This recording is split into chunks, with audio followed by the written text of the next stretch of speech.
El demonio siempre tiene un plan de empeorar las cosas. Siempre detrás de un mal está buscando el siguiente. ¿Cómo saber qué es obra del demonio? Detrás del pecado siempre hay un endiosamiento. Mi placer, mi riqueza, mi poder. El placer acaba en la nada. La riqueza, ¿para qué sirve? Y el poder siempre viene a alguien que te humilla. Detrás de esos falsos endiosamientos, ¿qué es lo que viene? La desesperanza. ¿Usted ha visto al demonio? Si el mundo viese esto, ¿de qué manera reaccionaría? La acción de Satanás puede llevar a la fe o puede llevar a los brujos. La Iglesia está llamada a caminar en medio de las aguas que le toca vivir en cada momento. La manera de desarmar al maligno es la humildad que nos hace mendigos de la misericordia. Yo no pienso como tú, pero daría mi vida para que tú puedas seguir pensando como piensas. Eso era lo progresista en aquel tiempo. Y hoy en día, si tú no piensas como lo políticamente correcto, eres cancelado. Se enarboló la bandera de la libertad como una estrategia para alcanzar un poder. ¿A ti qué te configura en tu vida? ¿El cristianismo que te empapa, que te configura en tu pensar? ¿O a ti lo que te configura es mi nación? Estamos hablando de una guerra entre cristianos ortodoxos de la misma religión. ¿Por qué decide seguir la llamada de Jesús? Dios tiene un plan y un designio maravilloso para cada uno de nosotros. Cuando el profeta le echa en cara a David, tú te das cuenta que has matado a un hombre de bien, ¿no?, por quedarte con su mujer. ¿Cuál fue el gran don de David? Pues coger y decir: la gloria de Cristo se manifestará, y al final todo el mundo, toda rodilla proclamará: Jesucristo es Señor, para gloria de Dios Padre. A la de tres. Monseñor Munilla, ¿estamos en plena guerra espiritual? Bueno, eso ha sido así, ¿eh? Eso ha sido así desde el inicio de esa rebelión que aconteció, ¿no?, en los cielos, cuando aquellos ángeles se rebelaron contra Dios. Y eso ha sido así especialmente desde que esos ángeles, fueron derrotados, ¿no?, por Jesucristo, quien manifestó precisamente quién era Él con su poder de someter a los demonios, que fue uno de los signos claves para revelar quién es Jesucristo. Sí, estamos en batalla, estamos en guerra espiritual. Y hay de aquel que no sea consciente de ello, ¿no? Hay de aquel que diga: yo no me meto en batallas, yo no me meto en guerras, ¿eh? Pues porque sin darse cuenta está siendo ya subyugado, ¿eh? Está siendo subyugado. Decía San Agustín que de dos formas persigue el maligno al mundo, ¿no? Una es intentar seducirlo, o si no lo consigue, pues amedrentarlo y perseguirlo, ¿no? Habrá muchos que piensen que ellos no participan de esa batalla, de esa guerra, pero posiblemente sean los que estén más sometidos a esa estrategia del maligno. Sí, estamos en guerra. La vida es milicia, ¿eh? La vida es milicia, que decía el famoso libro de Tomás de Kempis, ¿no? La vida es una gran batalla y tenemos que darla y tenemos que enfrentarnos a ella, ¿no? Dice el Salmo: fiado en ti me meto en la refriega, confiado en Dios asalto la muralla.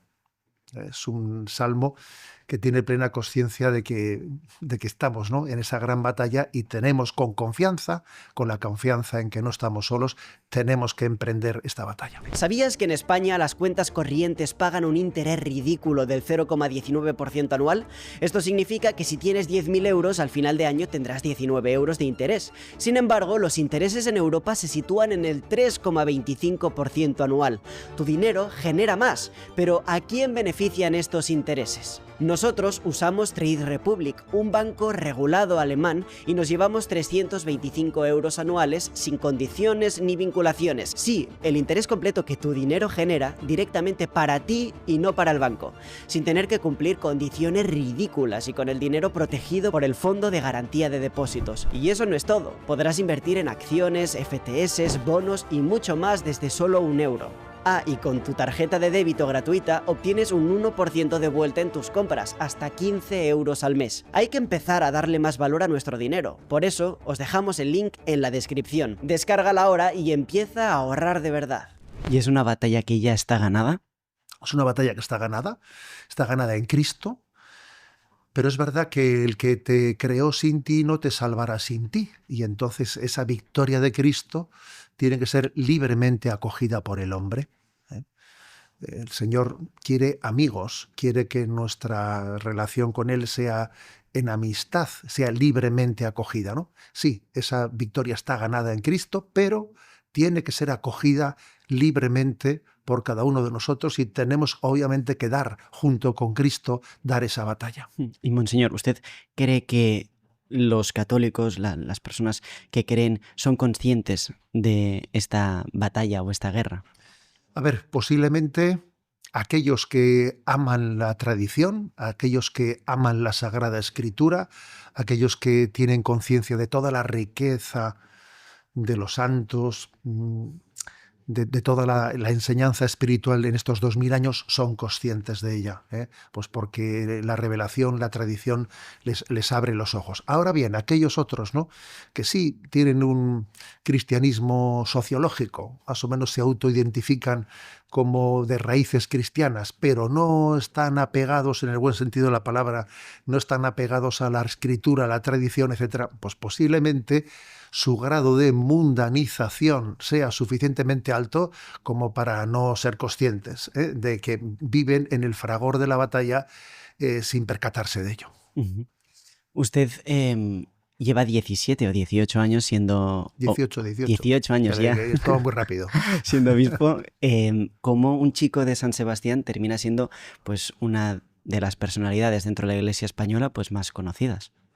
Bueno, la verdad es que yo cuando escucho hablar de personalidad digo, madre mía, si la gente conociera nuestra debilidad, diría, madre mía. Yo solo puedo decir que no se puede hacer más con menos, ¿eh? O sea, esa es mi experiencia. Dios te pone en un lugar y tú no diseñas la vida, yo no soy consciente de que haya habido en mi vida pues un diseño, un programa. No, yo en cada paso que he dado, lo he dado pues porque veía que Dios ha puesto en el camino de mi vida determinadas propuestas, pero no era consciente que detrás de esa propuesta iba a venir otra, y detrás de esa propuesta iba a venir otra, ¿no? O sea, es decir, lo he ido descubriendo según he ido caminando. Fíjate que cuando llegaron las redes sociales, por poner un ejemplo anecdótico, ¿no?, yo dije, esto es una tontería, no le voy a hacer ni caso a esto, porque con el correo electrónico es más que suficiente, esto es una bobada. Entonces, claro, al cabo de un tiempo dije yo, madre mía, a ver, un momento, aquí hay que estar, ¿eh? O sea, que yo de profeta tengo poco, sino que más bien lo que voy es, vas aprendiendo, no sé, estás abierto a las cosas que Dios te muestra. Dios pone en el camino de tu vida determinadas circunstancias que suelen ser muy claves. En mi caso ha habido pues, muchas circunstancias. Un hermano que tengo sacerdote que fue director de Radio María. Entonces, claro, ocurren cosas en la vida que se concatenan, que nosotros llamamos casualidades, Ujú. y para Dios no hay un refrán, ¿no?, entre nosotros muy hermoso, que Dios no da puntada sin hilo, O sea, Dios va entretejiendo las cosas. Bueno, y aquí estamos, me explico, O sea, quiere decir, yo no soy consciente de haber tenido ninguna estrategia, me explico, estrategia ninguna, Más bien tengo conciencia de haber sido conducido, con mis resistencias, con mis pecados, con mi pobreza, pero Dios es fiel y es paciente y te guía y te conduce. Y aquí estamos, hoy en día, en esta entrevista.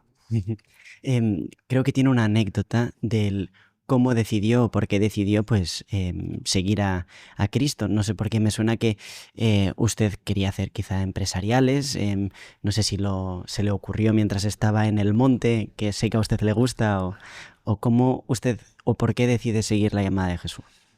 Bueno, yo la verdad es que sí, estaba más o menos guiado que si empresariales, que si tal. También de acuerdo que la vocación militar, alguno me la había propuesto. Bueno, varias cosas, ¿no? Ujú. Nada discernido, me explico. Nada discernido en mi vida. Y hice un retiro, unos ejercicios espirituales, mini ejercicios espirituales de fin de semana. Y recuerdo que el sacerdote era un padre claretiano, ¿no?, que dirigió aquellos ejercicios en la Eucaristía de clausura. Pues se le ocurrió poner, ¿no?, pues un brasero con carbones ardiendo delante del altar, ¿no? Y allí a los jóvenes, que yo qué sé, tendríamos 15, 16, por ahí, yo qué sé, 15 o 16, no estoy seguro. Y nos repartió en el ofertorio pues un papel en blanco y un bolígrafo, ¿no? Pues para que cada uno escribiésemos allí nuestros propósitos de ejercicios y que en el ofertorio nos levantásemos y entregásemos ese papel y lo quemásemos en ese brasero, ¿no? Delante del altar. Bueno, era un gesto que para nosotros los jóvenes pues era simbólico. Y yo observaba que mis compañeros pues iban escribiendo ahí, ¿no? En papel, y yo, la verdad es que no me sentía inspirado. Y decía, ¿qué pongo? A misa ya voy, ¿eh? Y el rosario ya lo rezo. ¿Qué pongo? Voy a poner un Via Crucis por la mañana. Y digo, a ver un momento, a ver si luego no voy a hacer el Via Crucis por la mañana. A ver qué pongo aquí, ¿no? Y me acuerdo que me fui quedando de los últimos, ¿no? Me estaba el último y dije, a ver, entonces firmé José Ignacio y lo entregué en blanco. Y le dije, Jesús, no se me ocurre, ya pondrás tú. Y así lo hice, ¿eh? Eso era un 12 de noviembre, en la víspera de mi cumpleaños, ¿no? A mí no se me había venido jamás, no se me había ni pasado remotamente, ¿no? Por mi imaginación la posibilidad de ser sacerdote, de tener vocación. Nunca lo había pensado. Y bueno, pues la verdad es que ese día, yendo de camino a casa, ¿no? Pues por primera vez en mi vida, con una insistencia que es difícil explicar, ¿no? Me vino esa idea con contundencia. Era algo que me costaba, porque yo tenía hecho mi castillo de naipes, tenía, por definir, pero bueno, mi castillo de naipes, ¿no? Y entonces, claro, cuando tienes que deshacer algo, pues te cuesta porque te has apegado a tus sueños, te has apegado, ¿no? Me costaba, pero por otra parte me daba una paz y una alegría interior, una consolación interior, que era difícil de explicar, ¿no? Yo decía, ¿cómo es posible que algo que me cueste tanto ahora me dé esta paz y esta alegría, esta alegría? Me parecía que era como la zarza aquella de Moisés. ¿Cómo es posible que esta zarza arda y no se consuma? Y decía, ¿yo cómo puedo estar teniendo esta experiencia interior, ¿no? De consolación? Entonces, la verdad es que entendí que aquello era podía ser una llamada de Dios, y lo puse en manos de la Iglesia, ¿no? Pues para que la Iglesia lo discerniese, ¿no? Lo discerniese. Entonces, claro, obviamente enseguida me acordé que había escrito José Ignacio y que le había dicho, a ver, señor, que yo no tengo ni idea, ¿qué tengo que hacer, no? Y me di cuenta, ¿no? Sí, que él escribió a modo de una moción interior y a modo de ese acto de confianza de ponerte en manos de la Iglesia para el discernimiento. Uh-huh.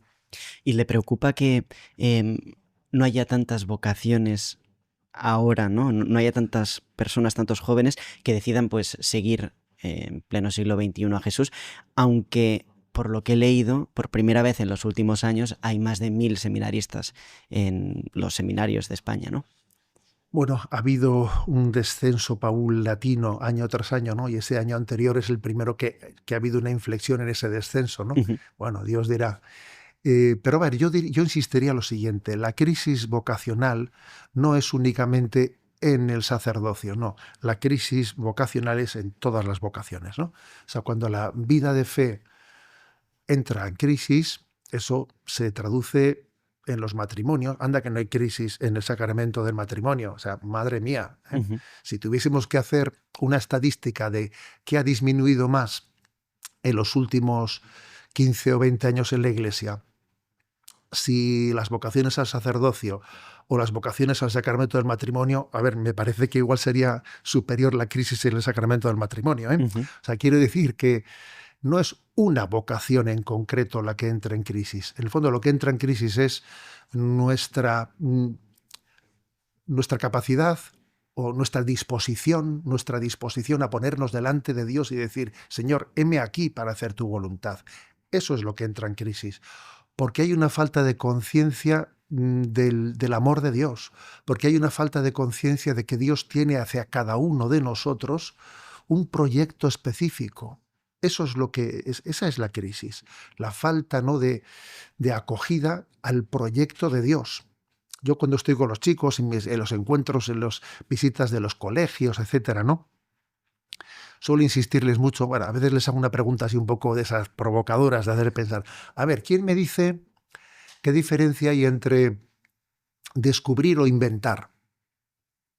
Y siempre hay alguno, pues especialmente atisbado, dice, no es lo mismo, no es lo mismo, porque en fin, Cristóbal Colón descubrió América, pero no inventó América. A ver, hasta todo el mundo entiende la diferencia entre descubrir e inventar. Entonces, claro, les pregunto, ¿y mi vocación qué es?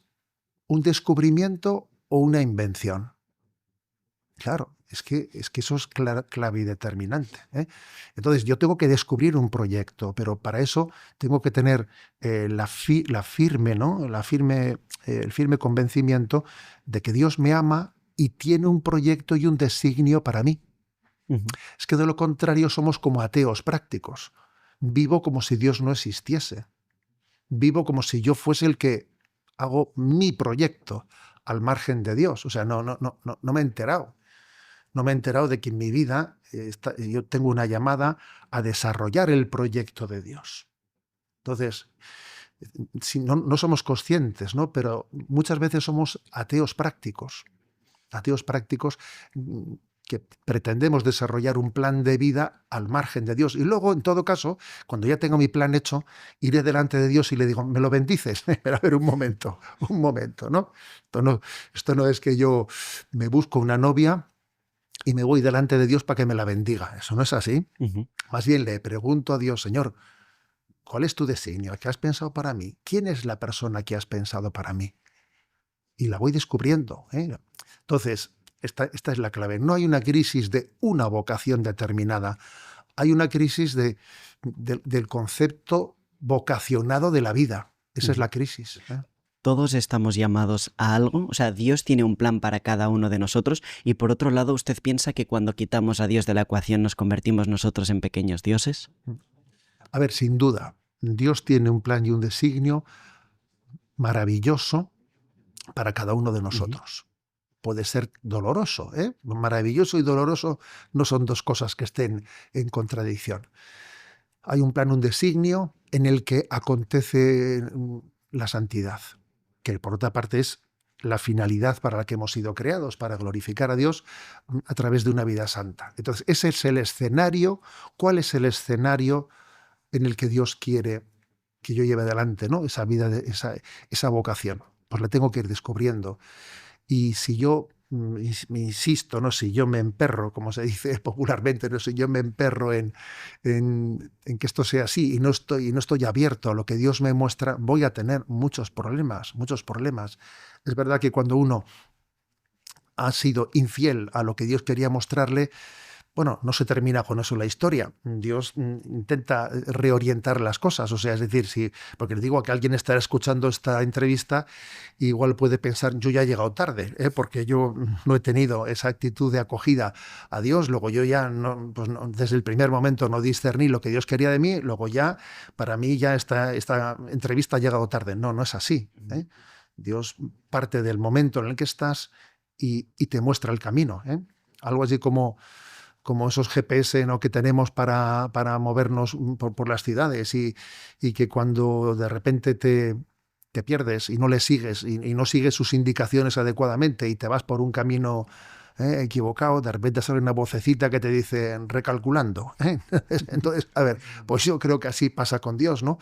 Él tiene un designio, pero en la medida en que nosotros no somos fieles a ese designio, Dios tiene paciencia, ¿eh? Y te dice recalculando, ¿eh?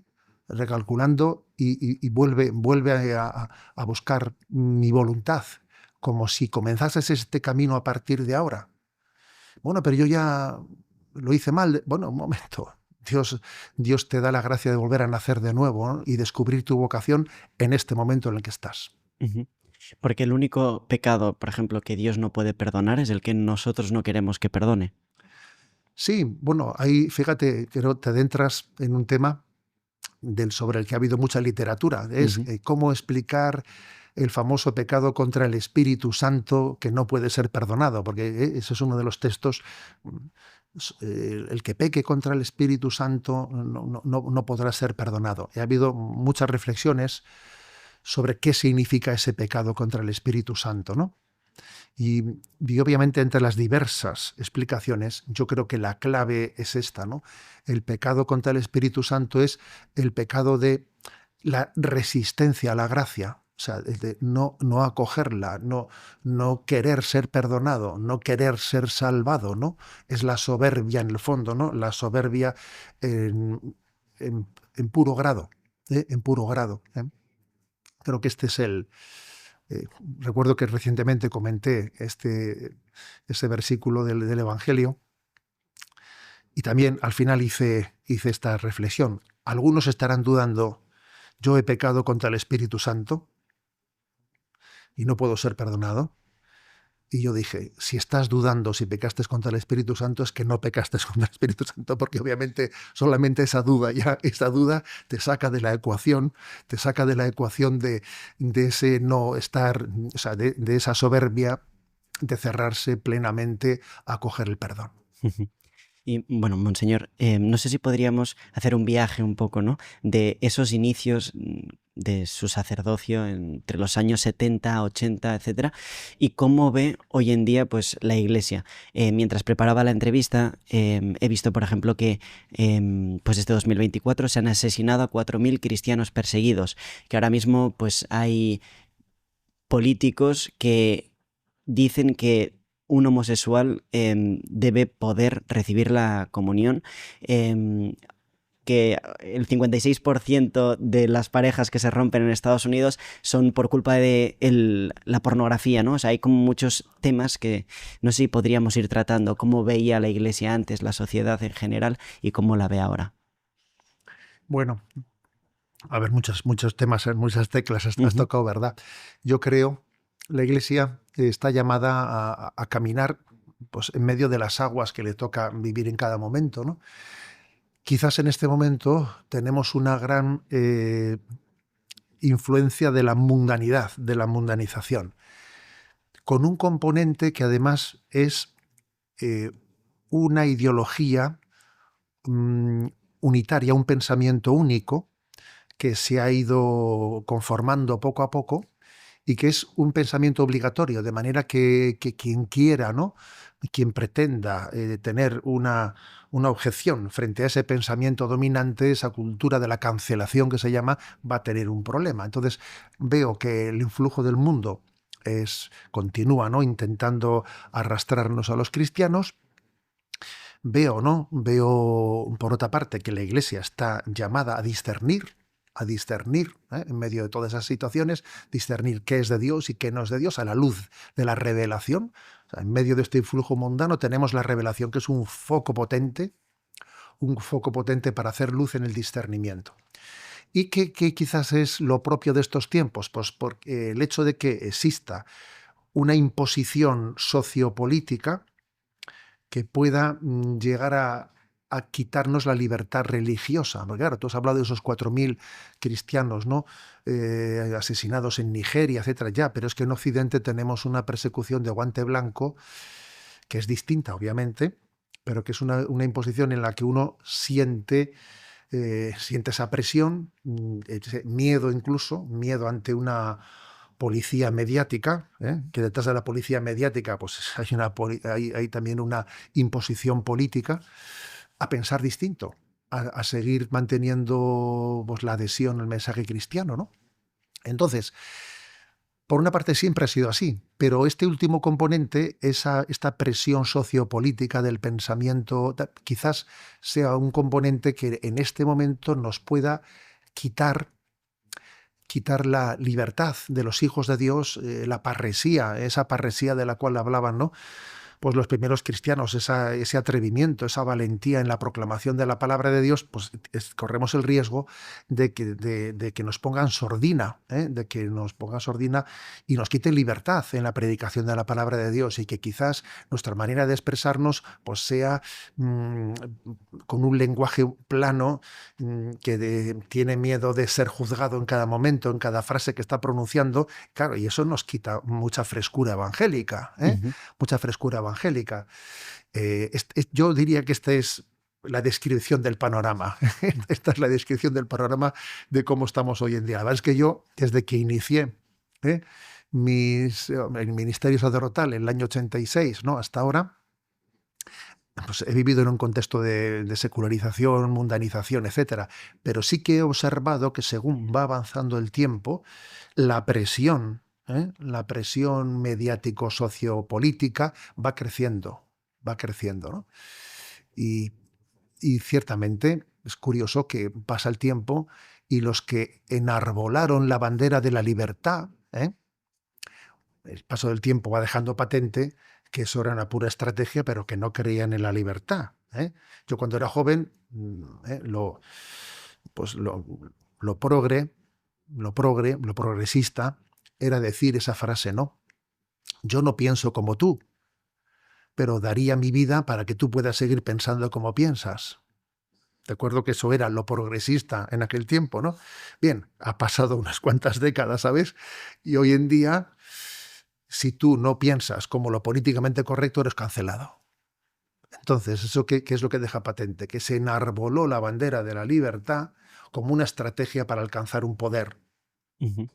Y una vez que se ha alcanzado el poder, se acabó la libertad y ahora viene el pensamiento único, ¿no? O sea, creo que esta lectura de la realidad que hago es obvia, o sea, no creo que sea forzada, o sea, a los hechos me remito. ¿Y cómo entender entonces, no sé si las leyes del mundo y las leyes, no sé si eclesiásticas, en cuanto a que a usted le da miedo, por ejemplo, que em, puedan controlar las homilías, porque el mensaje de Jesucristo pues quizá no es no es el mismo, ¿no? Que se está hoy en día pues promulgando, etcétera, o que, por ejemplo, si usted le niega la comunión a una persona que está en pecado, que de alguna manera pues pueda conllevar para usted Sí, alguna pena. claro. A ver, ese riesgo existe, ¿no? Ese riesgo existe y, y creo que cada uno de nosotros tiene que tener un discernimiento en el que es verdad que posiblemente no todos tengamos que jugar en esta situación en la que estamos el mismo papel, ¿eh? O sea, Ujú. tiene que haber papeles complementarios entre nosotros, ¿no? Pero tenemos que tener mucho cuidado de que aunque tengamos que tener papeles diferentes, esa presión no suscite divisiones entre nosotros. Porque, a ver, o sea, es decir, tendrá que haber también quien tenga una voz más profética, lacerante, denunciando esta situación. Otros lo harán de otra manera, otros lo harán de otra. Pero también quiero poner el acento en el hecho de que esa presión que estamos padeciendo tienen distintas finalidades, ¿no? Una es meternos miedo para que nos callemos. Otra es dividirnos entre nosotros. Que si progresistas, conservadores, bobadas. Porque cuando estamos hablando de la fidelidad a la revelación, todas esos etiquetas calificativos son bobadas. Bobadas que de alguna manera nos han hecho asumir pues, unos parámetros que son ajenos a nuestra tradición cristiana. Entonces, esas son las finalidades. Meternos miedo, dividirnos, ¿no? Dividirnos entre nosotros y, bueno, y entonces cada uno tendrá que jugar el papel que tenga que jugar, pero la palabra de Jesús, no tengáis miedo, que tantas veces se repite en los evangelios, desde luego hoy en día creo que tiene que ser escuchada en nuestro interior de una manera muy, muy clave, ¿no? O sea, existe, claro que existe yo le llamo policía mediática, existe una policía mediática, que es capaz de formar las palabras. Yo tengo esa experiencia, eso es recurrente. Tú cuando haces alguna afirmación contraria a lo políticamente correcto, en determinados medios de comunicación van a trasladar lo que tú has dicho deformado, sí o sí. Incluso que con alguna pequeña, digamos, interjección de esas descalificadoras. Munilla dice ahora que, o sea, por ejemplo, o sea, uno de esos titulares que ya están sugiriendo la contradicción o la antipatía. O sea, es decir, es una manipulación mediática completa. Pero, por otra parte, pues en este discernimiento, pues mira, resulta que los medios también, Dios en su providencia ha querido que ahora tengamos unos medios de comunicación como este, a los que le podamos sacar un provecho sin necesidad de controlar un mass media. Ujú. Entonces resulta que podemos tener una incidencia en nuestros fieles directamente saltándonos ese círculo mediático, ¿no? Ese círculo mediático. Yo creo que esos grandes medios, ¿no? Esas grandes empresas de medios de comunicación maldecirán el día en el que nacieron las redes sociales de comunicación directa entre nosotros, porque nos permiten prescindir de ellos, ¿no? Nos permiten prescindir de ellos. Entonces tenemos que navegar en esta situación, que es difícil, Yo a veces con un poquito de sentido del humor he dicho que no sé si estoy en la barca de San Pedro o en la tabla de surf de Pedro, porque es verdad que a veces vas rápido y otras veces te metes debajo del agua y tragas agua, Ujú. pero nos toca, bien sea con barca, la barca de Pedro, la tabla de surf de Pedro, ¿sabes? Nos toca seguir navegando en esta situación, porque al final hay dos tipos de fieles. Los fieles que oyen directamente nuestra palabra y conocen la voz del pastor y de la iglesia, y los fieles que han oído hablar de nosotros con una interpretación tamizada, ideologizada de determinados medios de comunicación. A ver, esa es la frontera definitiva, esa es la frontera. Nosotros lo que tenemos que conseguir es que los fieles escuchen la voz del pastor directamente. No necesito de un determinado medio de comunicación que la deforme. Ujú. Bien, esto es un reto, ¿eh? Esto es un reto, pero creo que es clave para la nueva evangelización. Si te está gustando la entrevista, este es el momento de suscribirte, así nos ayudas a seguir creando contenido y entrevistas de valor para todos vosotros. Muchísimas gracias. Y Monseñor, hay mucha gente que defiende, incluso desde instituciones muy importantes, pues que hay de 80 a 120 tipos de géneros distintos. No sé qué piensa usted de esto, y también ahora se hacía conocida una noticia de una persona que decía que tienen que haber obispas. ¿Usted piensa que esto puede llegar a ocurrir? A ver, yo creo que no nos tenemos que dejar liar la cabeza por la última, la última, digamos, pues la última novedad que surja por ahí, ¿no? Yo creo que nos volveríamos locos si estuviésemos. Yo muchas veces cuando también en los programas que tengo en Radio María de Sexto Continente, ¿no? Procuro, son 2 veces a la semana, 2 horas semanales, y procuro hacer también un análisis de la realidad desde el punto de vista de la perspectiva. A veces tengo que hacer un discernimiento. A ver, ¿de qué hablo y de qué no hablo? Porque, claro, tampoco vas a estar respondiendo a cada tontería, me explico, una por una, porque hay que distinguir cuáles son los temas de fondo, los temas de fondo de las veleidades que ahora de repente... O sea, creo que hay que distinguir ambas cosas, ¿no? Pero bueno, obviamente el tema de la ideología de género es un tema de fondo que hay que abordar, sin duda alguna, ¿no? Pero también creo que a la hora de reflexionar sobre la vida de la Iglesia nos puede hacer daño el estar en Internet viendo la última novedad, que ha pasado no sé qué, que si un cardenal y esto, que si otro no sé qué. A ver, o sea, nos podemos volver locos si nos dejamos contaminar por esa inmediatez de una noticia que ha saltado a un teletipo.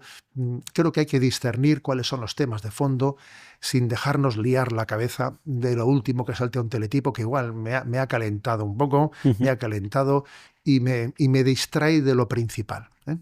¿Y qué piensa usted de esas personas que también de alguna manera avecinan el fin de los tiempos, ¿no? Ahora hay también una corriente dentro del catolicismo, no sé si de otras tal, que es, oye, se va a acabar el mundo, el anticristo. Usted no sé si sabe cuándo se va a acabar el mundo. No tengo pero... noticias.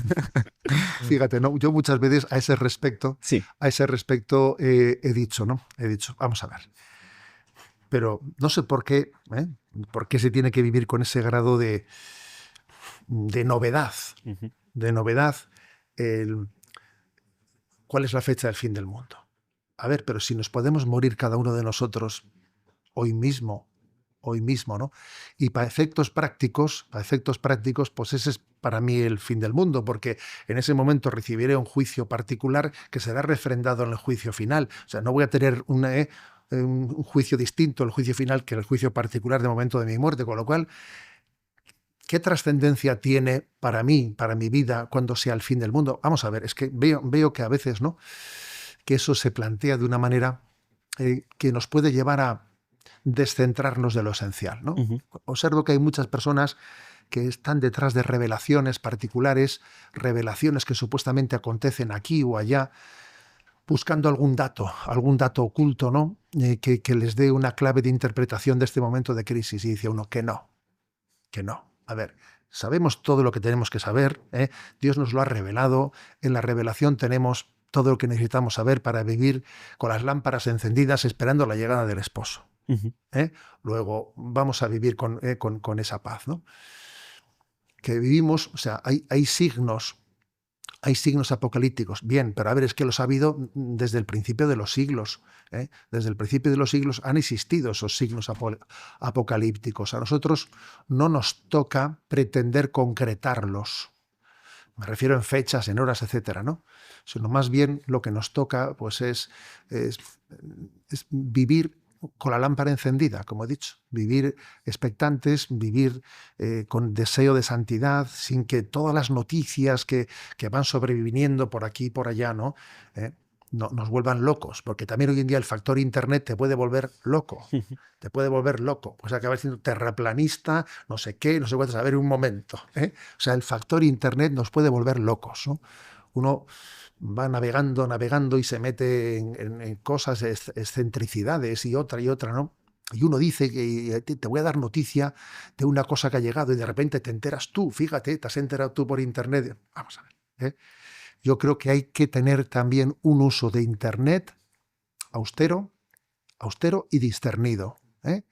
Y discernido, para no caer en este batiburrillo, que existe en nuestros días, que hay muchas almas buenas, pero que están sufriendo, pues, innecesariamente, por no tener discernimiento también en ese navegar por Internet o en ese recibir noticia de la vida eclesial y del mundo por Internet. Uh-huh. Y Monseñor, ¿usted qué piensa de la misa tradicional? Y también preguntarle sobre...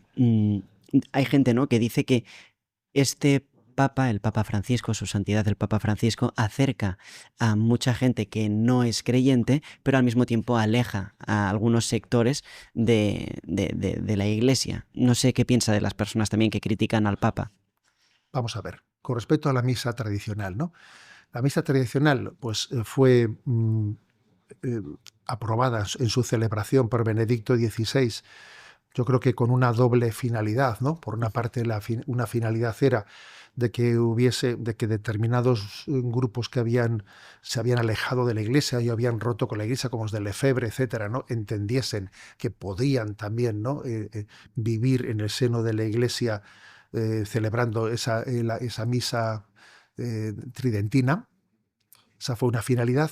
Y una segunda finalidad fue también la de entender que siempre la celebración del Vetus Ordo, ¿no?, pues también nos ayuda a entender la riqueza de la liturgia, sobre todo en su dimensión sacrificial, etc.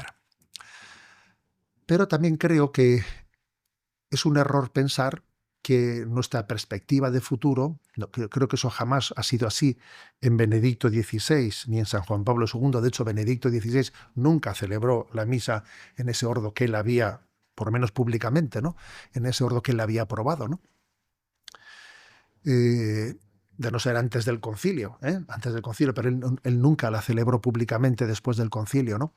Con lo cual yo creo que es obvio que en la intencionalidad de Benedicto XVI no estaba el que la liturgia tradicional fuese la forma ordinaria de celebrar la liturgia. No estaba en su intencionalidad, ¿eh? Con lo cual creo que es un error el que entre nosotros se plantee el decir, es que creo que la clave está en que nos hemos empobrecido, que la reforma del Vaticano II empobreció la liturgia. Si volviésemos a la liturgia anterior, entonces la Iglesia... A ver, no hagamos esa lectura. No hagamos esa lectura porque nos olvidamos lo que dice el adagio, ¿no? Lex orandi, lex credendi. Eso que la Iglesia ora en su liturgia es lo que la Iglesia cree. Si hubiese en el seno de la Iglesia Católica dos comunidades, una que celebra un rito litúrgico y otra que celebra otro rito litúrgico, eso al final iría en detrimento de nuestra unidad y de nuestra comunión, porque la liturgia es expresión de nuestra comunión, ¿eh?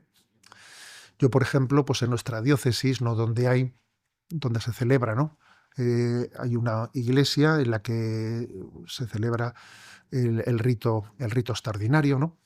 Entonces, el día que les visité, les hice esta explicación, ¿no?, de cómo entiendo que por qué la Iglesia, por qué Benedicto XVI, ¿no?, pues permitió la celebración de ese rito, pero les dije, pero precisamente por esto creo que no sería prudente que todos los domingos asistáis a este rito. No, uno asiste en una oportunidad a este rito y luego se integra en su comunidad parroquial, porque de lo contrario eso iría en detrimento de nuestra unidad y de nuestra comunión. ¿Eh?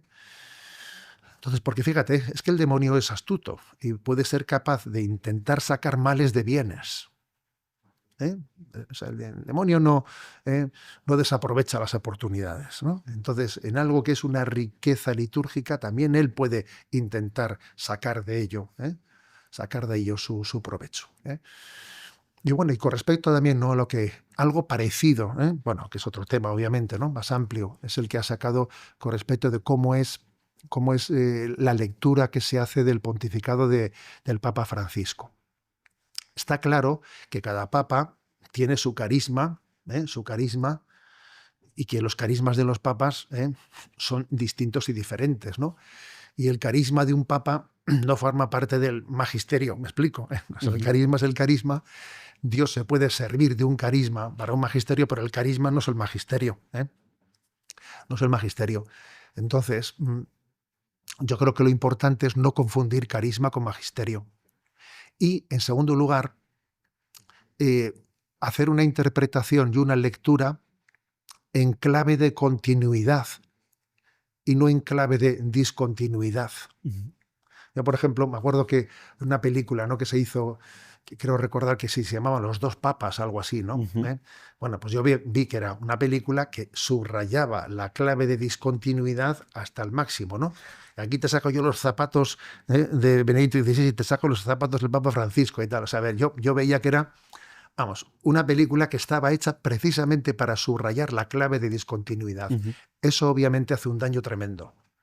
Y muchas personas se tragan ese anzuelo, y lleva, y a eso únele el aspecto Internet que he dicho antes. Entonces, yo diría, no confundamos carisma con magisterio. Clave de continuidad en la lectura del magisterio. Y un poquito de distancia hacia los medios de comunicación que pueden dar una lectura muy sesgada. Yo creo que todo eso hay que componerlo a la hora de acercarse a la figura de todos los papas, de todos. Antes ha comentado usted que detrás de algunos sucesos que ocurren pues hoy en día hay pues la ideología, ¿no?, que había que mirar pues más de fondo, ¿no? Piensa que si miramos aún más de fondo, hay lo que quizá le comentaba antes, ¿no?, de que quitamos a Dios de la ecuación, nosotros nos convertimos en dioses. Y luego también preguntarle, ha hablado del demonio, no sé si piensa que donde no está Dios está el demonio. Bueno, está claro que detrás, ¿no?, de la estrategia del maligno, que obviamente existe, ¿no?, y entender la realidad sin esa estrategia es imposible, es imposible. Eso es una de las cosas que el Papa Francisco ha subrayado con más parresía y valentía: la existencia de Satanás, la existencia de su influjo, la importancia de no dejarnos engañar por él, ¿no?, la importancia de no entrar en diálogo con el maligno, sino cortar por lo sano. Entonces, a ver, el demonio siempre tiene un plan de empeorar las cosas. No se conforma con un mal. El demonio siempre detrás de un mal está buscando el siguiente. Quiere que tú peques, que te alejes de Dios, pero pero para cuando tú has caído ya está pensando en la siguiente, ¿sabes? Está pensando en la siguiente, ¿no? Y en el fondo, ¿cuál es la siguiente? La siguiente es desesperación, ¿no? O quizás, fíjate, ¿no?, puede ser egocentrismo, detrás de tu pecado, que en el fondo es una negación de Dios. Detrás de eso, ¿cuál es el siguiente? Porque, claro, decimos que Dios no da puntada sin hilo, pero ojo, el demonio tampoco da puntada sin hilo. Hay una estrategia. Entonces, detrás de el pecado siempre hay un endiosamiento. Mi placer, mi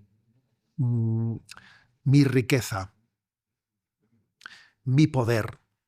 Fundamentalmente son esos falsos dioses, ¿no? Mi placer, mi riqueza, mi poder. Es un endiosamiento. Pero con eso no se conforma el demonio, ¿sabes? El demonio, después de eso, como al final, el placer acaba en la nada. la riqueza, ¿qué riqueza al final, no? ¿Para qué sirve? Para nada. Y el poder siempre viene alguien que te humilla, ¿eh? Detrás de esos falsos endiosamientos, ¿qué es lo que viene? La desesperanza, que es a la que apunta el demonio, ¿sabes? O sea, la estrategia del demonio viene pecado, endiosamiento, desesperanza. Pecado, endiosamiento, desesperanza. ¿Eh? Entonces, esa es la clave, ¿no? Hay que desenmascarar eso. Detrás de un pecado hay una estrategia, hay un plan. ¿Eh? Por eso es tan importante para cortar esa concatenación estratégica del maligno. Pues claro, la clave está en la humildad de quien pide misericordia. El Salmo 50. Misericordia, Dios mío, por tu bondad, por tu inmensa compasión, borra mi culpa. O sea, pues David dice, pues es verdad. ¿Qué he hecho? Madre mía, ¿qué he hecho? Cuando el profeta le echa en cara a David, pero tú te das cuenta que has matado a un hombre de bien, ¿no? Por quedarte con su mujer. Es que en ese momento, ¿cuál fue el gran don de David? Pues coger y decir, he pecado. No empieza, como nosotros frecuentemente haríamos, bueno, es que las circunstancias se dieron de una manera, un momento. A ver, he pecado. Y a Dios le conmueve, ¿no? Que David, con la que había hecho, que era muy gorda, a ver, o sea, el pecado de David es muy gordo. Bueno, muy gordo. Es un adulterio y asesinato. Pero fíjate, a Dios le conmueve con que David reaccione por yo pecador y pidiendo misericordia. Eso le desarma completamente al maligno. Eso le desarma, ¿no? O sea, la manera de desarmar al maligno es la humildad que nos hace mendigos de la misericordia. Ha comentado que el demonio existe, ¿no? Entonces, ¿cómo saber qué es obra del demonio? Por ejemplo, los 73 millones de abortos que han ocurrido pues, estos últimos años, bueno, es más, 73 millones cada año, creo. ¿Eso es obra del demonio? Y ¿usted cuándo se dio cuenta de que el demonio existía? O sea, ¿usted ha visto al demonio?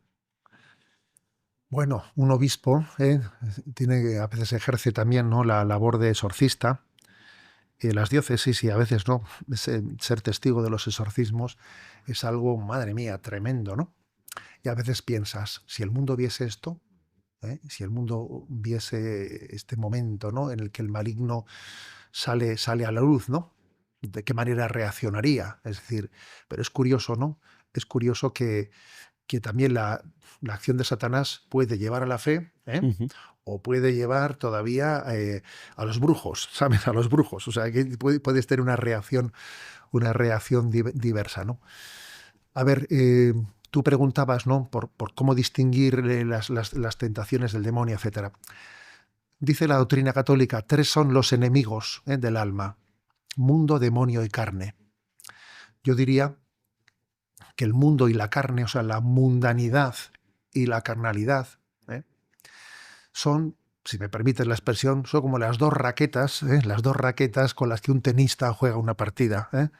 Entonces, el demonio juega con la izquierda y con la derecha, vamos, indistintamente, con una raqueta en cada mano. A veces se sirve más de la mundanidad, de esa mundanidad que es la vanidad, y otras veces se sirve de la raqueta de la carnalidad, del placer, lo cómodo. Con esas dos raquetas, la verdad es que la partida es capaz de jugarla casi suficientemente, con las dos raquetas. Pero sí que es cierto que hay momentos en la historia, ¿no?, de la humanidad, en nuestra vida, en la que ese tenista, entre comillas, ¿no?, quizás pasa a actuar directamente, ya no a través de la mundanidad, ya no a través de la carnalidad, sino una acción directa. Y esa acción directa casi siempre, como dice San Ignacio de Loyola en los ejercicios espirituales, ¿no?, casi siempre suele estar ligada a la oscuridad interior, a la desesperación. Ha preparado el terreno con la mundanidad y con la carnalidad, y entonces ya la acción directa de Satanás es la acción que te lleva a tu desesperación, a no ver luz, a verlo todo negro, a diciendo, tú has fracasado, tú no tienes nada que hacer, a darte incluso la tentación de quitarte de en medio en esta vida, a la profunda desesperación. Entonces yo diría que esto, sí, muy resumidamente, ¿no?, muy resumidamente, estas son las 3 formas de actuación, ¿no?, del maligno. Luego también por la intensidad del mal, a veces uno dice, a ver, ¿es posible que un humano haya podido cometer esto?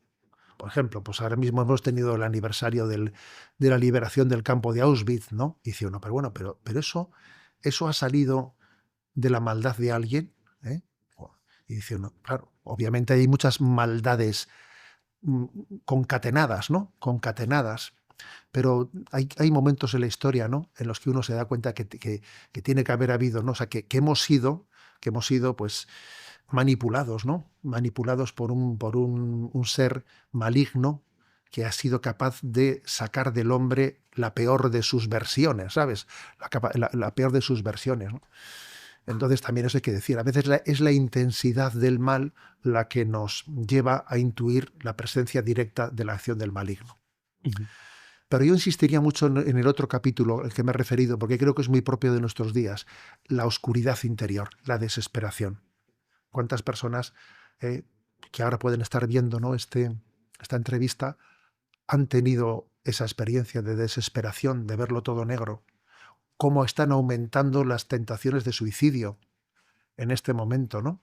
Las tentaciones de suicidio. Y creo que hay que desenmascarar ese momento, ¿eh? Hay que desenmascararlo pidiendo la luz de Dios, pidiendo una palabra de luz, de esperanza, ¿no? Recurriendo a la Sagrada Escritura, recurriendo a quien pueda dar luz en mi vida, ¿no? Esa es la clave. Monseñor, actualmente en librerías o incluso en jugueterías online se pueden comprar ouijas, está de moda pues el yoga, el esoterismo, temas incluso de brujería, etcétera. ¿Le preocupa esto y también pues que haya personas creyentes que piensen, pues oye, pues el yoga, el mindfulness, no sé si tiene opinión de todas estas cosas? Sí, obviamente, ¿no? Es curioso Ujú. que en la medida, ¿no? En la medida que damos, que este mundo actual, incluso el nombre del cientifismo, somos una cultura que cree en la ciencia. Ujú. Nosotros, mi Biblia es la ciencia. Esto sería, yo creo que podría ser, a ver, la Biblia del mundo moderno es la ciencia. Y fíjate por dónde, que viene el retorno de los brujos, ¿sabes? Viene el retorno de los brujos, que de repente entiendes, empezamos pues con esoterismos, con nuevas eras, etcétera, ¿no? Que en el fondo es un retorno de los brujos, ¿sabes? ¿No? Y es curioso, ¿no? Quitamos a Dios de la ecuación y entonces el hombre, como tiene una necesidad de una búsqueda de un sentido, pues se pone a hacer un retorno a los brujos con la nueva era. Que fíjate que la nueva era, cuando digo retorno a los brujos, lo digo en el sentido literal, porque es olvidarse de que ha habido una revelación, de que Dios se ha revelado en Jesucristo. Y entonces la nueva era es volver a un intento de conexión con el mundo espiritual previo a la revelación. Me explico, como si Dios nos hubiese revelado, como si Dios no nos hubiese indicado cuál es el camino para llegar a Él, y ahora nosotros vamos a entrar en un contacto directo con... Es curioso, ¿no?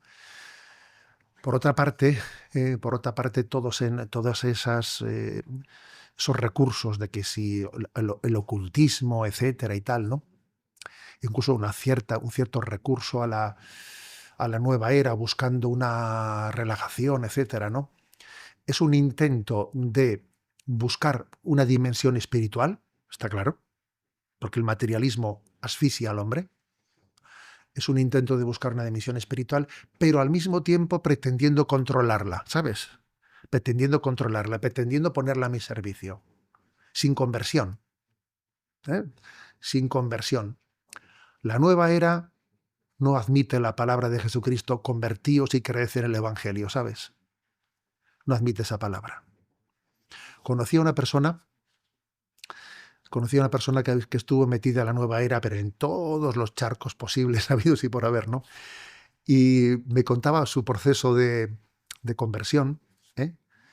Y que en ese proceso de conversión comenzó a rezar el rosario. Y claro, y allí, cuando vieron ellos, sus compañeros que ya empezaron a rezar el rosario, le sometieron a un juicio dentro de su grupo, su secta de nueva era, le sometieron a un juicio. Y ella compareció ante un tribunal, ¿no?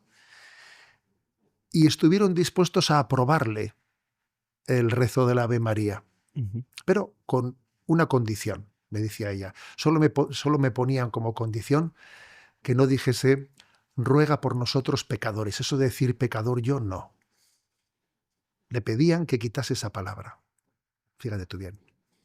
Ella tuvo la gracia, ¿no?, de romper, salirse, pero a mí me ayudó mucho esa revelación que me hizo esa persona, me ayudó mucho.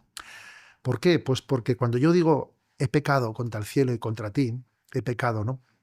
Entonces estoy reconociendo que mi relación con Dios, pues no es una, o sea, no es una relación manipuladora, ¿me explico? O sea, yo a Dios no le manipulo. Eso de que la nueva era dice que no existe el pecado, existe la falta de conocimiento. A ver, un momento. Existe el pecado, ¿eh? Existe nuestra infidelidad a Dios. Entonces, la frase clave a la que se resiste la nueva era es convertíos y creed en el Evangelio, ¿sabes? Y arrepentíos de vuestros pecados. Esa es la frase ante la cual se resiste la nueva era, ante la cual se resistieron los feudales, ante la cual se resistieron los vándalos, a la cual se resiste todo el mundo. Es nuestra resistencia interior a la gracia, a pedir perdón, a pedir misericordia, ¿eh? Que es el momento clave en el que un alma se abre a Dios. Cuando pide misericordia, cuando dice, he pecado, ¿eh? Bueno, por eso yo diría, sí, estamos en una época del retorno a los brujos, ¿eh? El retorno a los brujos, porque claro, ese cientifismo de pensar que lo tenemos todo, pues con las biotecnologías y con la inteligencia artificial, ya, tienes todo y no tienes nada. Y entonces tienes que recurrir a los brujos, ¿eh? Es para mí no es sino un signo de mira el poder del pecado cuando no envías tu aliento, no mira el vacío del hombre cuando tú le faltas por dentro. O sea, el hombre vacío de Dios pierde el sentido común. Ujú. Pierde el sentido común, no sabe por dónde le sopla el viento. Hemos perdido el oremus, ¿no? Y no sabemos en qué paraguas cobijarnos, ¿eh? Ujú. Y Monseñor, ya para ir terminando, me gustaría tocar un poco claves internacionales y ahora que he hablado de la pérdida del sentido común, ¿qué opinión le merece, pues por ejemplo, la guerra de Ucrania y Rusia, la guerra también pues en la tierra de Jesús, ¿no?, entre Palestina, Israel, etcétera?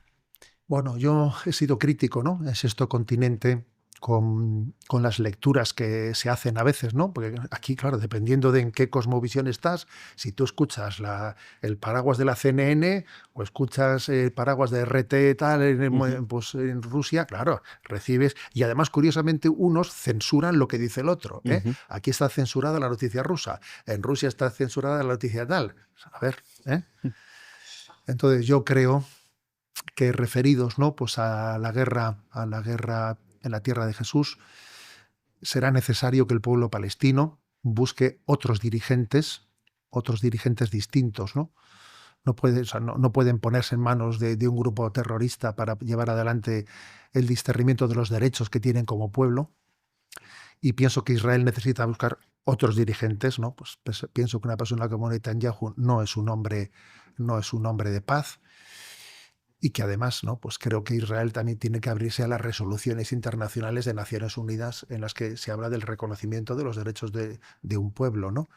Entonces, a ver, creo que el futuro de la paz allí pasa por unos nuevos políticos, una clase política distinta, diferente. Ujú. A mí en esa crisis ha habido una figura que me ha entusiasmado, que me ha impactado, que ha sido la del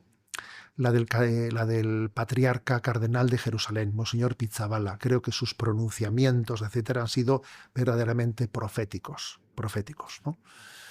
Ojo, que no se los han perdonado, que le han perseguido por ellos, ¿no?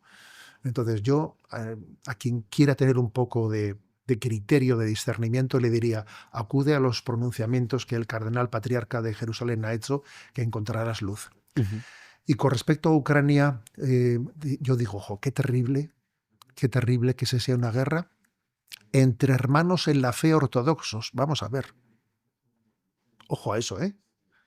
Ojo a eso, que estamos hablando de una guerra entre cristianos ortodoxos de la misma religión, que es una cosa increíble, ¿no? Lo cual deja patente que la evangelización es más ha sido, por desgracia, más epidérmica, más superficial de lo que parece, porque al final lo que te configura son tus nacionalismos, ¿sabes? ¿A ti qué te configura en tu vida? ¿El cristianismo que te empapa, que te configura en tu pensar? ¿O a ti lo que te configura es mi nación? ¿Me explico? Mi nación.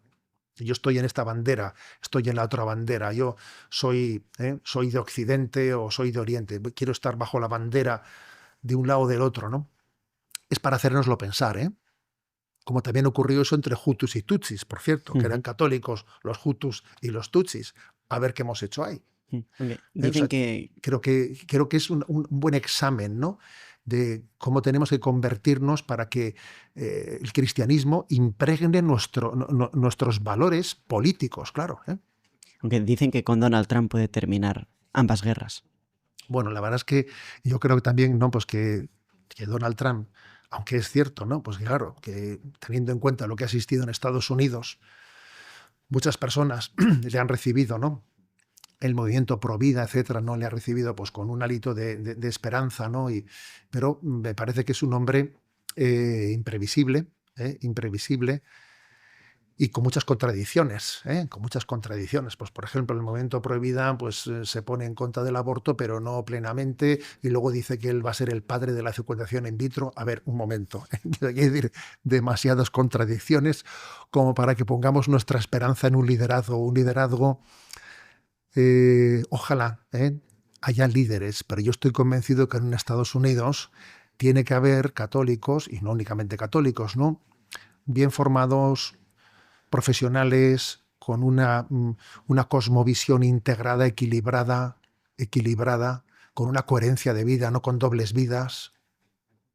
Tiene que haber capaces de representar ese pueblo. Yo no me creo, ¿no?, que en Estados Unidos no haya políticos capaces de mejorar las figuras de Biden y Donald Trump. Madre mía, no me lo puedo creer.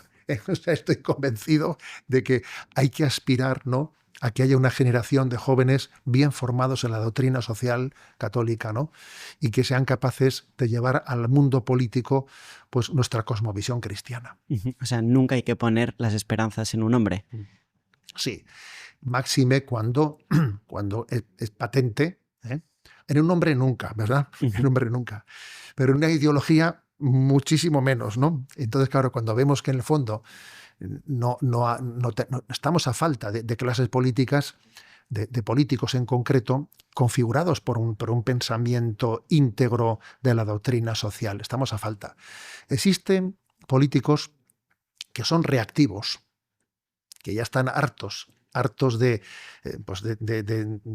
lobby LGTB, que están hartos de la presión del abortismo, que están hartos del antinatalismo, que están hartos y reaccionan, son reactivos. Pero no es lo mismo ser reactivo que tener toda una cosmovisión bien integrada y equilibrada. No es lo mismo, ¿no? Entonces creo que esto es conveniente saberlo para no equivocarnos de dónde ponemos la esperanza, ¿sabes?